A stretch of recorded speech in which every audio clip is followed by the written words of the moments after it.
ఏ వ్యాధికి ప్రధానమంత్రి నరేంద్ర మోదీ రాజస్థాన్ నుంచి హెచ్పివి వ్యాక్సిన్ ప్రచారాన్ని ప్రారంభించనున్నారు? గర్భాశయ క్యాన్సర్. ప్రధానమంత్రి నరేంద్ర మోదీ గర్భాశయ క్యాన్సర్ను నివారించడానికి దేశవ్యాప్తంగా హ్యూమన్ ప్యాపిలోమా వైరస్ అనే టీకా ప్రచారాన్ని ప్రారంభించనున్నారు. గర్భాశయ క్యాన్సర్ నుంచి రక్షించడానికి 14 సంవత్సరాల వయసు గల బాలికలను ఈ ఇనిషియేటివ్ లక్ష్యంగా పెట్టుకుంది. స్వస్థ నారీ దార్శనికతలో భాగంగా ఏటా దాదాపు 1.15 కోట్ల మంది బాలికలను కవర్ చేయడమే లక్ష్యంగా పెట్టుకుంది. 2026లో ఇన్స్టాగ్రామ్లో 100 మిలియన్ ఫాలోవర్లను దాటి అత్యధికంగా ఫాలోవర్లు ఉన్న ప్రపంచ నాయకుడిగా ఎవరు నిలిచారు? నరేంద్ర మోదీ. 2026లో నరేంద్ర మోదీ ఇన్స్టాగ్రామ్లో 100 మిలియన్ల మంది ఫాలోవర్లను అధిగమించి ఈ వేదికపై అత్యధికంగా ఫాలోవర్లను కలిగి ఉన్న ప్రపంచ నాయకుడిగా నిలిచారు.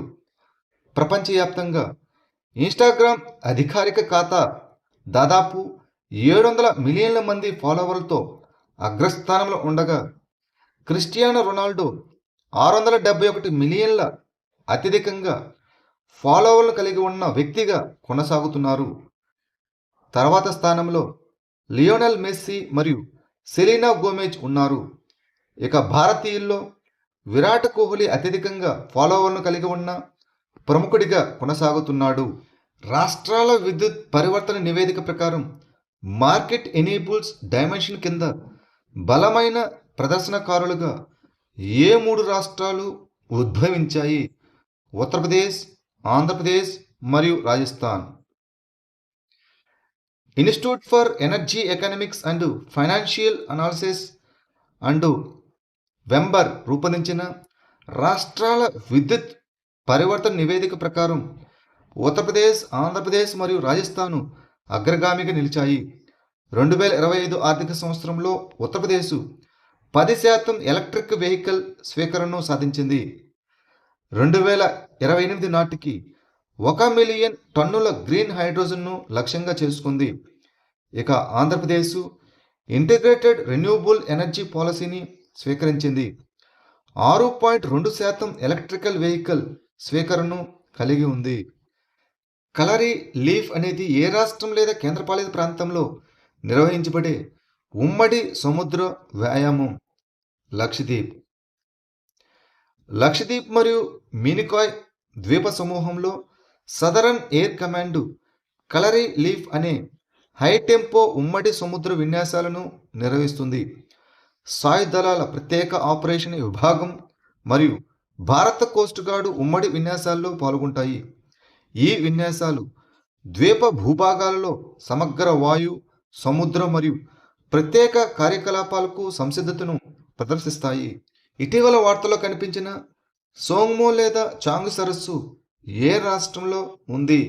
సిక్కిం. తూర్పు సిక్కింలోని సాంగ్మో సరస్సు సాంగ్మో లేదా చాంగ్ సరస్సు అని కూడా పిలుస్తారు. ఇది సిక్కింలో ఉన్న ఒక హిమాలయ నద సరస్సు. ఇది చుట్టుపక్కల పర్వతాల నుంచి మంచు కరగడం ద్వారా ఏర్పడుతుంది.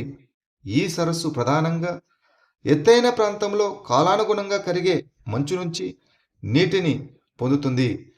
మే మధ్యలో శీతాకాలం ముగిసిన తర్వాత సరస్సు పరిసరాలు రోడోడెండ్రాన్లు, ప్రిములాసు, నీలం మరియు పసుపు గసగసాలతో వికసిస్తాయి. ఈ రోడోడెండ్రాన్లు సిక్కిం యొక్క రాష్ట్ర వృక్షం. ఢిల్లీ ఓపెన్ 2026 పురుషుల సింగిల్స్ టైటిల్ను గెలుచుకున్న టెన్నిస్ ఆటగాడు ఎవరు? స్టెఫనోస్ సకిలరిడిస్, గ్రీస్ టెన్నిస్ ఆటగాడు. టెన్నిస్లో స్టెఫనోస్ సకిలరిడిస్ ఢిల్లీ ఓపెన్ 2026 పురుషుల సింగిల్స్ టైటిల్ను గెలుచుకున్నాడు. అతను ఫైనల్లో ఆలివర్ క్రాఫోర్డ్ను 7-5, 5-6, 7-6 స్కోరుతో ఓడించాడు. 21 ఏళ్ల అతను తన తొలి అసోసియేషన్ ఆఫ్ టెన్నిస్ ప్రొఫెషనల్స్ అనగా ఏటీపీ ఛాలెంజర్ టూర్ సింగిల్స్ టైటిల్ను గెలుచుకున్నాడు. ఇక డబుల్స్లో సిద్ధాంత్ భాతియా మరియు అలెగ్జాండర్ డోన్స్కీ టైటిల్ను గెలుచుకున్నారు.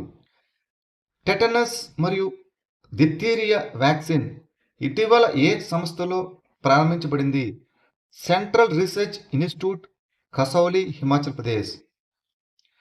హిమాచల్ ప్రదేశ్లోని సోలన్ జిల్లాలోని కసౌలిలోని సెంట్రల్ రీసెర్చ్ ఇన్స్టిట్యూట్లో ఆరోగ్య మరియు కుటుంబ సంక్షేమ మంత్రి జగత్ ప్రకాష్ నడ్డా స్వదేశీ ధనుర్వాతం అనగా టెటనస్ మరియు డిప్తీరియా వ్యాక్సిన్ను ప్రారంభించారు.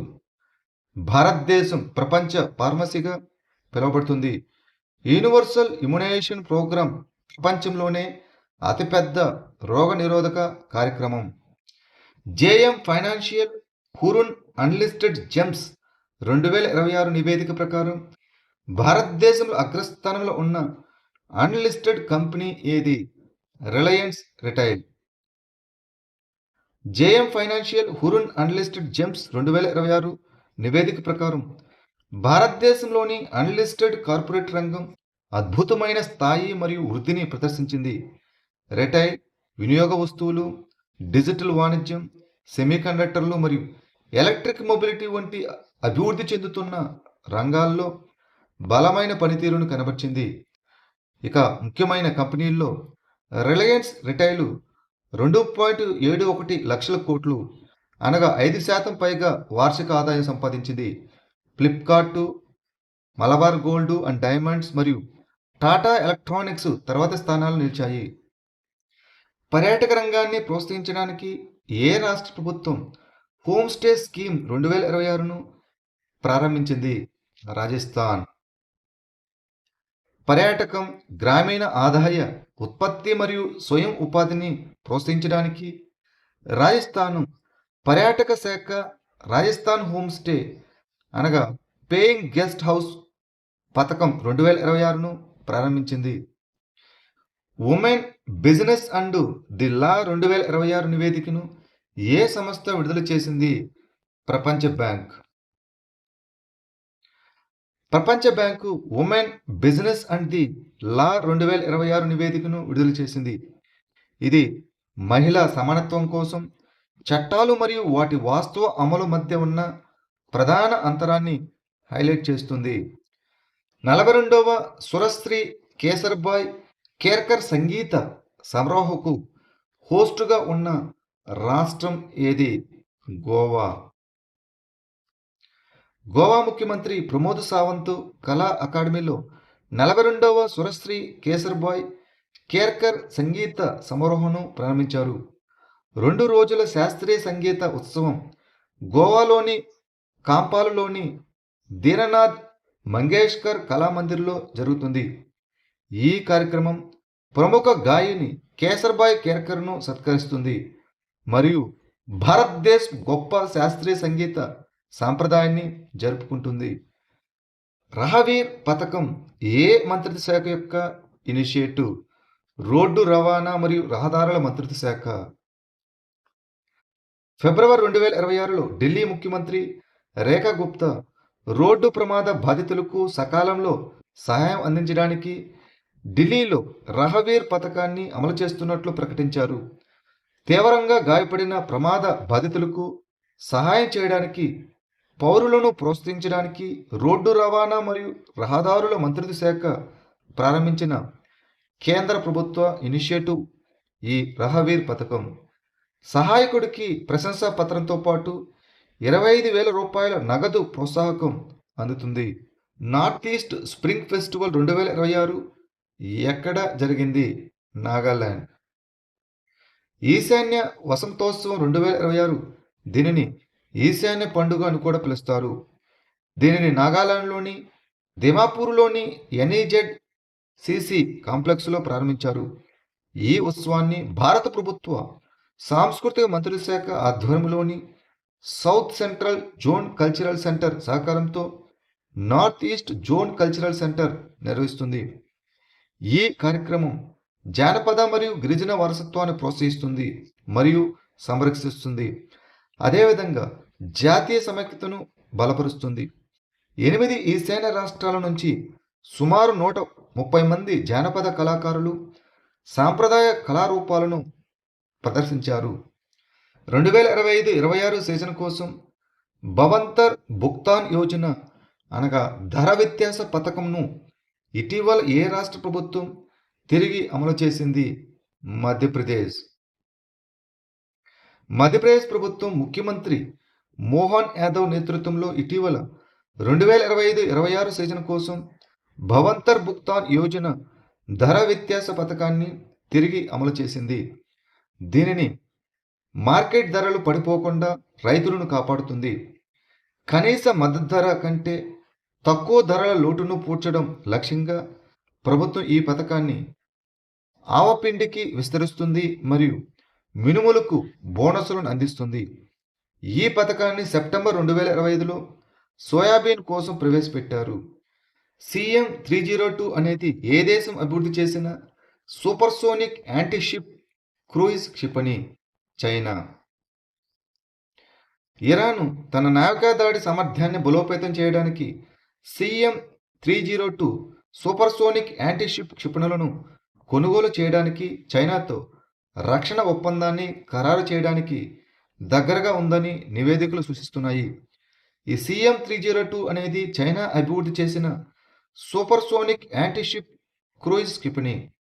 ఈ క్షిపణి ప్రత్యేకంగా పెద్ద నావిక నౌకలను మరియు ఇతర అధిక విలువైన సముద్ర ఆస్తులను లక్ష్యంగా చేసుకుని నాశనం చేయడానికి రూపొందించబడింది. ఈ క్షిపణి మాక్ 2.5 నుంచి మాక్ 3 వేగంతో ప్రయాణించగలదు. సయ్యద్ 3G అనేది నావికాదళ ఉపరితలం నుంచి గగనతలానికి ప్రయోగించే క్షిపణి. దీనిని ఏ దేశం అభివృద్ధి చేసింది? Iran. Islamic revolutionary guards corps navy Sayyad 3G air defence క్షిపణిని పరీక్షించింది. ఈ సయ్యద్ 3G అనేది ఇరాన్ అభివృద్ధి చేసిన నావిక ఉపరితలం నుంచి గగనతలానికి ప్రయోగించే క్షిపణి. ఇది వైమానిక ముప్పులకు త్వరగా స్పందించగలదు. ఇది యుద్ధ విమానాలు, సముద్ర గస్తీ విమానాలు మరియు అధిక ఎత్తులో ఉన్న మానవరహిత వైమానిక వాహనాలను అడ్డగించగలదు.